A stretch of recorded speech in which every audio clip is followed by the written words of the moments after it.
mungkin bisa menyampaikan tadi seperti apa diskusinya ketika, melakukan praktik pengisian? Bisa dimulai dari kelompok satu dulu, Dokter Frile, silakan Dok.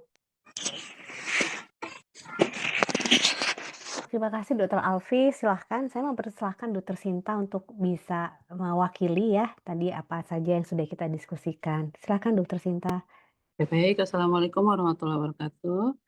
Ya, terima kasih Waalaikumsalam. dari dengan untuk pengisian tadi udah cukup jelas dan eh, kalau nggak salah itu checklistnya itu udah untuk di dalam RME ya. Artinya kita tinggal memilih apa-apa saja yang kita lakukan di awal rencana apa saja.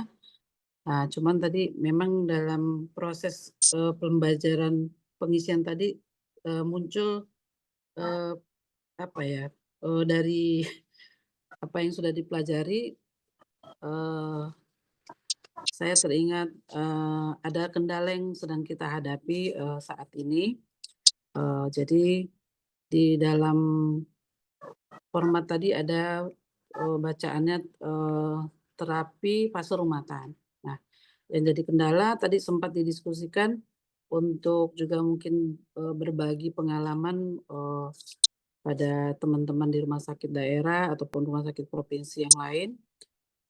Kami di Rumah Sakit Provinsi Padang saat-saat ini sedang menghadapi adanya himbauan tentang iterasi. Jadi iterasi itu adalah pengulangan resep tanpa bertemu dengan dokter.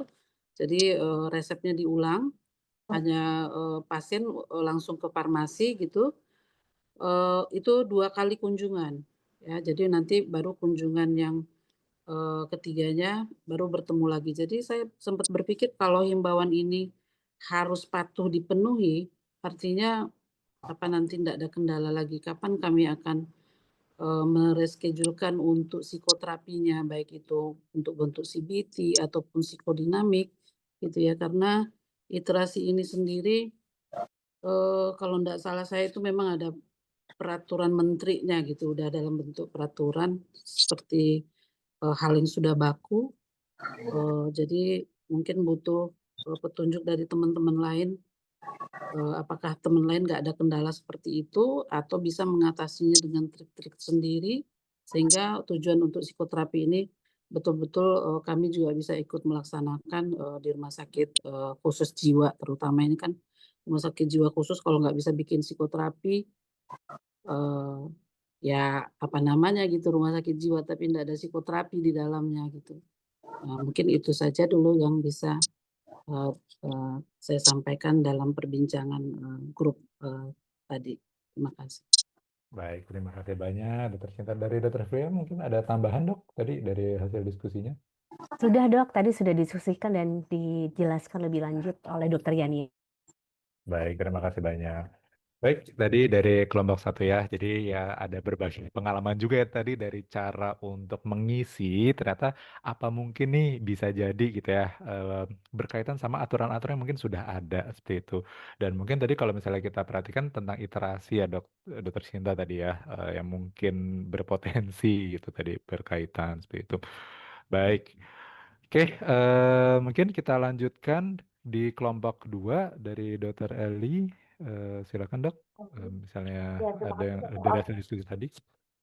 Tadi ada pertanyaan dari Dokter Gigi mengenai kalau misalnya pasiennya dari fase misalnya CBT terus tiba-tiba balik lagi akut mungkin jadinya suportif terus nanti kan harus diulang lagi CBT lagi kira-kira seperti itu sama tips-tips untuk bagaimana tawar-menawarnya nih supaya langkah awalnya apa tipsnya untuk psikoterapi ini bisa di-approve lah kira-kira, karena kebijakan tiap daerah ini berbeda, kira-kira seperti itu. Baik, terima kasih banyak. Jadi tadi ada tambahan pertanyaan mungkin ya Dok. Tadi sempat dijawab sama Dokter. Ya, sudah dijawab sama Sudah dokter dijawab ya. Heeh. Ah Kalau ya yang udah. tadi Silakan lembaran Dok. kalau tadi kan kasus kedua itu kan CBT, terus kemudian kan jadi CGE-nya diakut lagi gitu ya. Kalau umpamanya kan kita buat pengkajian lagi ya psikoterapi gitu, kita conteng lagi. Nah kalau nanti mau ke CBT lagi, apakah tidak buat pengkajian? Kalau tadi saya jawabnya adalah biar nggak bolak-balik karena ini sudah sempat CBT, jadi nanti contengnya adalah psikoterapi suportif dan CBT gitu. Jadi bisa lanjut nanti. Seperti itu biar simpel. Terus tadi yang dokter Vita ya, Mbak Eli ya, kita perlu keseragaman gitu. Jadi munculnya adalah mungkin dokter Vita sendiri yang itu dok boleh untuk Oh, menyampaikan. oh ya, Dokter Tias, izin Dokter Alfi, Dokter Evi, Dokter Firlia, karena kebetulan kami di daerah nih dok, di pulau pula ya. Nah, tadi kita tuh mohon arahan lah mungkin atau masukan atau bisa ada tips and triknya dok untuk bergaining dengan BPJS dan pihak rumah sakit gitu ya. Apakah dalam bentuk SK atau gimana gitu dok, supaya psikoterapi ini bisa terklaim. Karena ini antara kayak satu provinsi Kepulauan Riau aja, antara Batam dan Tanjung Pinang aja tuh dok, kadang-kadang BPJS-nya tuh persepsinya berbeda-beda gitu loh, apalagi di daerah yang lebih kecil lagi ya, seperti pulau-pulau kabupaten yang lebih kecil lagi gitu dok. Mungkin itu tadi, mohon tips and triknya dok, bagaimana untuk cara kami langkah awal bergaining dengan pihak rumah sakit atau dengan dan BPJS gitu dok. Oke, baik. Dan tadi sudah dijawab pada saat di grup? Sempat terputus dok. Jadi Oh ya, karena baik. memang pertemuan sebelumnya juga pertanyaannya sama ya dok ya, karena kan memang beda-beda nih verifikator. Jadi waktu itu dokter Petrin ya memang akan membicarakan lagi untuk kita masih ada tugas ini untuk nge-push PDSKJ pusat untuk advokasi lagi gitu ya ke BPJS seperti itu. Apakah Mbak Yaniar mau nambahkan Mbak? Ya, terima kasih Dokter Santi. Rasanya memang ini ya sudah tercatat sebagai pekerjaan rumah dari seksi psikoterapi dan semoga mungkin nanti tadi berita baiknya dapat segera diinfokan ke rekan-rekan sejawat sekalian. Mungkin itu Dokter Alfi itu. Baik, terima kasih. Jadi ya ini mungkin kita lagi mencoba mencari cara gitu ya. Dalam tanda kutip, pendekatan apa sih yang bisa benar-benar didengarkan oleh seluruh BPJS di Indonesia? Bahkan ya ini udah dicoba ya salah satu ya koordinasi di pusat, tapi ini pun masih belum merata juga ya. Ini ibaratnya kita lagi mencoba cari.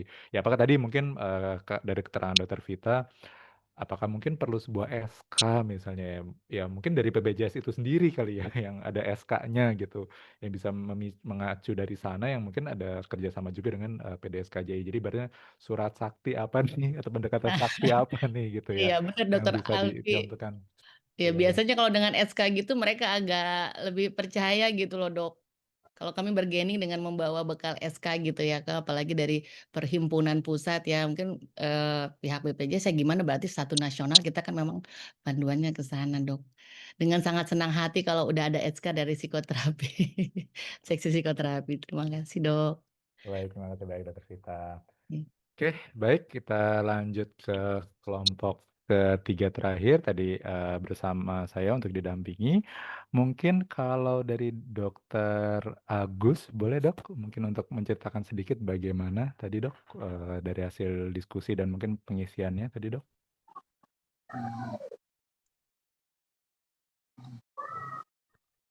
Ya, terima kasih dokter mewakili dari diskusi kelompok tadi. Hasil diskusi adalah tadi kami bagaimana cara mengisi step by step ya. Jadi memang sangat dasar banget gitu ya, karena yang dasar aja kalau ini nggak bisa kan repot ya ke depannya. Jadi semua step by step, makanya semua peserta diharapkan aktif untuk membacakan kasus ya. Dari kasus pertama ya, pembacaan dari ternyata indikasinya adalah psikoterapi sportif, pada kasus yang psikotik, ya, lalu pada kasus kedua yang kasusnya itu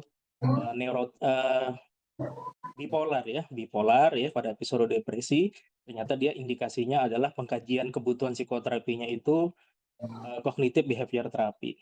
Dan yang pada kasus ketiga tadi dibahas yaitu tentang pada pasien-pasien dengan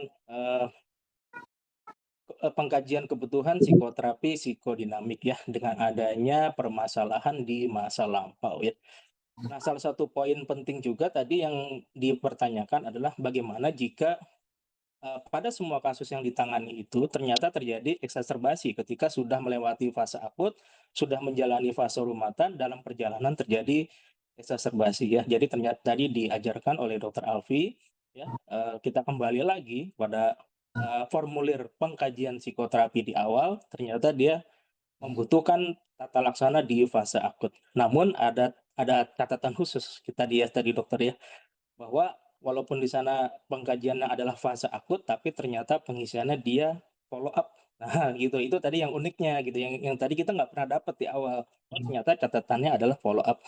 Nah, itu kan jadi catatan penting bahwa ini bukti bahwa kalau suatu saat nanti ini akan diklaim, ada bukti, loh ini kok di terapi sudah sekian lama, kok balik lagi gitu ya. Gitu kan ke fase akut lagi. Oh, catatannya ternyata follow up karena terjadinya eksaserbasi ya, seperti itu. Sebenarnya tadi sempat ada satu pertanyaan yang ingin saya tanya, cuma saya baru ingat sekarang, yaitu sebenarnya ada atau tidak ya batasan-batasan jumlah sesi psikoterapi yang direkomendasikan? Walaupun sebenarnya kita tahu ya dari jurnal-jurnal maupun dari textbook, tapi pada kenyataannya sebenarnya kan waktu di tata laksana, pasien ini kan bervariasi ya. Contoh pada pasien psikoterapi psikodinamik itu banyak yang ketika ingin diterminasi nggak siap gitu ya pasiennya ya. Akhirnya dia berujung-ujung menimbulkan gejala lagi. Jadi kadang kita udah menangkap ini kayaknya kok gejala muncul lagi ya, padahal kemarin udah siap, kita udah siap terminasi. Jadinya kan mungkin sesi yang tadinya mungkin direkomendasikan tadi seperti Dokter Alfi sampaikan mungkin 30 sesi bisa jadi lebih gitu loh kenyataannya. Nah itu Dok mungkin ada satu sedikit sisipan tambahan dari kami. Tapi insya Allah dari materi yang disampaikan sudah banyak gambaran tata cara pengisian yang baik dan benar, termasuk nanti Dokter Alfi akan memberikan tadi ya tata cara yang step by step-nya ke kami ya, karena formulirnya kan nggak ada dalam materi yang diberikan hari ini. Demikian yang bisa kami sampaikan mewakili kelompok. Assalamualaikum warahmatullahi wabarakatuh. Waalaikumsalam warahmatullahi wabarakatuh. Ya, baik, terima kasih banyak Dokter Agus tadi sudah sangat lengkap ya Dok menyimpulkan tentang diskusi kita tadi, dan mungkin tadi terkait pertanyaan dokter ya, sebenarnya sih kalau untuk jumlah sesi psikoterapi ya memang ya bervariasi ya tadi setiap pasiennya gitu. Tapi kalau misalnya kita mau mencoba untuk ini kan di buku panduan ini sudah dicoba bikinkan panduan-panduannya untuk si fase-fasenya itu dulu gitu ya. Tapi kalau misalnya psikoterapi suportif atau misalnya nanti CBT dan psikoterapi psikodinamik ya kan tiap pasien-pasiennya beda. Dan tadi mungkin kalau diberikan contohnya psikoterapi psikodinamik itu kan memang bisa sampai yang ini ya, long lifer gitu ya, yang bisa sampai seumur hidup gitu. Nah, memang kalau misalnya di formulir ini, ya memang mentoknya sampai 30 gitu ya, tapi pada kenyataannya itu bisa kok, untuk diteruskan lagi kalau misalnya pasiennya memang butuh gitu. Ya jadi, sebenarnya nggak ada batasan khusus sih Dok gitu, kita nanti untuk klaimnya, "Oh psikoterapi psikodinamik kan harusnya cuma sampai berapa pertemuan." Ya sebenarnya nggak seperti itu gitu ya.